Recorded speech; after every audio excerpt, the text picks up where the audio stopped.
Open the floor for questions. Gabe, you looking forward to finally playing a game at home? Oh, yeah. I mean, love playing a game in front of the fans. You know, fans always give us juice and energy. I mean, we always come in, you know, regardless. But, you know, love playing at home, you know, on our home turf in front of the fans. Really good. Looking back at film, what happened with that second half fumble there? Second half fumble, you know, I'm going to completely, you know, take ownership of that. You know, when the ball touched my hands, you know, I got it secured in my gut. So, you know, that fumble's all on me. You know, I just got to move on, what's next, and, you know, play the next play, you know, forget about it. Has that been a big focus, kind of quarterback, running back exchange in practice?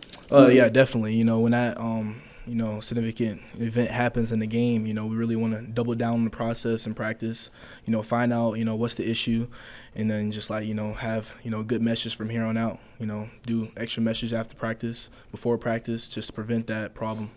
You said before that there's sort of a rhythm back. Do you feel like you found some of that in Boulder? Oh yeah, I definitely found a rhythm in Boulder. You know, when I got, you know, a few touches, got warmed up, you know, warmed up the body. You know, I saw the holes faster. You know, it was really good. But you know, when that fumble happened, kind of like, you know, slowed down the rhythm. But you know, just like, you know, play the next game. You know, be good. Those balls on the ground in the first half, they were all kind of unforced. I mean, Colorado didn't have a forced fumble in any of those. Did that come out of the blue? I mean, did you guys see any kind of ball handling issues at all in practice in the week leading up to that, or what do you think happened? I mean, it just happened in the game. I mean, we had a great week of practice. No balls on the ground. I mean, it just happened. You know, it happened. It was a mistake that happened, and we got to move on from it and then just, like, double down on the process, you know, really stick to the process because the process works. You know, we just got to execute it on Saturdays, and that's been our issue. So we're gonna get it right. What's your sense of your next opponent, Northern Illinois? You know, we're going to take every opponent as the same. You know, we're going to treat these guys like they're Michigan so, you know, we can, you know, beat them. But, you know, Northern Illinois you know, they have a good defense, good defensive line, you know, so we're preparing for that, and we're going to see what happens Saturday. How important is it you establish some offensive identity this week and just kind of get that rhythm and play 4 quarters of offense? You know, we just have to, you know, do what we do, you know, execute. Execute is the biggest word for this offense. We have to execute, you know, do our job to the fullest and, you know, let everything take for ourselves. You know, play free. We just have to play free, you know, and execute the job. Keep the balls off the ground, you know, so the quarterback can find, you know, the open receivers and hand the ball off good. When a running back scouts an opposing team, what do you look for? Like, what are you watching when you scout the team that you're about to play? I look for their front, you know, look if it's 4 down or 3 down, and I look for the how their backers are, how their backers feel, you know, how they come, how they attack the gaps, you know, how they attack tackles and stuff like that. Look at the defensive line, you know, how they are, you know, how twitchy they are, you know, if they come down fast, come down like however they come down. And look at the safeties, look at their DBs, you know, how I can make the DBs miss in the open field, you know, how they come down and tackle. So really just the defensive structure and how they are. That's how I prepare for them.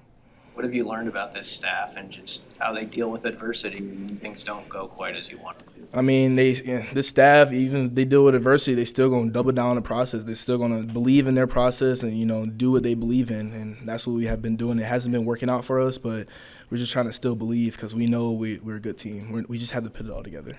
How would you size up, turnovers aside, how would you size up the running game so far just as a whole? What's your thoughts on it? I mean, the running game's there. You know, there's a few things that we need to clean up in the running game, but it's there. You know, we just have to put it all together. I mean, we're a good run team, you know.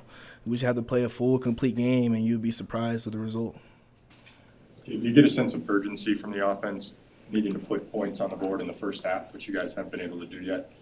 Urgency. I mean, urgency is something that Coach Satterfield has been emphasizing throughout all camp, you know, but we got to have more urgency on the football field. Even if we attack, how we attack the huddle, how we attack the line of scrimmage, we got to have urgency. You know, that's something that we really have to work on and, you know, pursue on Saturdays.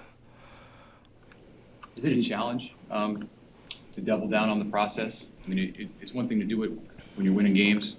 Is it more difficult in this scenario where you start out 0-2? I mean, it's difficult, you know, when you start out 0-2 and double down on the process, but you really have to believe in it, you know, from the jump. You know, the process is set, and that's something you got to believe in it when you're doing good or when you're doing bad. You know, it's the process. So it's what we believe in, our culture, you know, so we just have to really buckle down on it so we can start winning some games. I I know you don't make the decisions on how many carries you get, but for you personally, what's a good number for you? Like, it seemed like you got into the flow on Saturday more so than.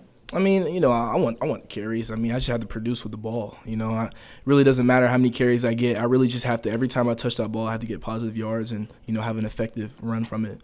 You know, whatever Coach Rule and Coach Satterfield want to feed me, you know, I'm here for it. You know, I'm just going to do what I need to do and do my job effectively. Is it easier to do your job when you aren't getting fed? Oh, yeah. Yeah, it's way easier. I mean, you know, see on Saturday when, you know, I get in the rhythm, it's pretty good. But, you know, I just got to keep on doing what I'm doing. How have you seen Jeff handle coming off of even this second game? How have you seen him kind of rebound or work through some of the struggles and frustrations? I feel like Jeff is really good mentally. You know, when things are going bad, you know, it's so easy to just like, you know, fold and have like a sad face and everything. But that dude right there, he's gonna keep on coming and he's gonna act like nothing happened because like that's what you need to do. So like, you know, Jeff is handling this adversity really good. You know, he's keeping each other up, you know, along the way, you know, but he's really handling this mentally good.